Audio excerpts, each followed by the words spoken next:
The Apprentice Boys of Derry is made up of 8 parent clubs, which together form the Apprentice Boys of Derry Association. The parent clubs are named in honour of the heroes of the siege, and each play a role in keeping the memory of the events of 1688 and 1689 alive, and paying tribute to the bravery and dedication of the siege heroes. The 8 parent clubs also reflect the fact that there were 8 regiments of troops formed within the city at the time of the siege. The Murray Club is named in honour of Colonel Adam Murray, who, along with Henry Baker, is credited with leading the defiant revolt against Lundy's willingness to surrender to the Jacobites. It was Murray who resurrected the battle cry of no surrender in the face of Lundy's indecision and restored belief to the beleaguered men and women of Londonderry. The Baker Club is named in honour of Major Henry Baker. Baker was elected governor of the city to replace Robert Lundy, whose loyalty to the city was questioned. Baker immediately requested that another governor be elected alongside him, and Reverend Walker was selected to serve. Major Baker oversaw the military command within the city walls and served the city with distinction until his death from the fever which claimed so many victims from within the besieged city. The Mitchelburn Club takes its name from Colonel John Mitchelburn, who served as governor of the city upon Henry Baker's death in the latter days of the siege, and is credited with flying the crimson flag from the tower of St. Columb's Cathedral to mark the victorious relief of the siege. The original flag was believed to have been a piece of cloth that Mitchelburn found on the city's walls and dipped in a pool of blood, and flew in defiance of the Jacobites from the city walls and then from St. Columb's Cathedral as a signal of distress to the relieving ships in Lough Foyle.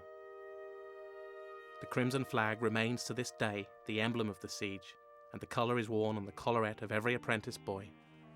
Mitchelburn was also the founder of the first Apprentice Boys Club and the inspiration for the ongoing commemoration of the siege. The Campsie Club is named in honour of Henry Campsie, who is remembered as the first man to shed blood in the defence of the city in 1688.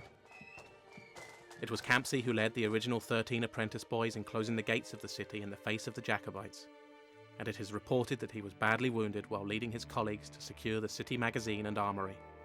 His injuries were an inspiration to those in Londonderry and a warning of the sacrifices that would be demanded in defence of the city. The Browning Club takes its name from one of the great martyrs of the siege. Michael Browning was captain of the Mountjoy as it broke the boom and led the relief of the city.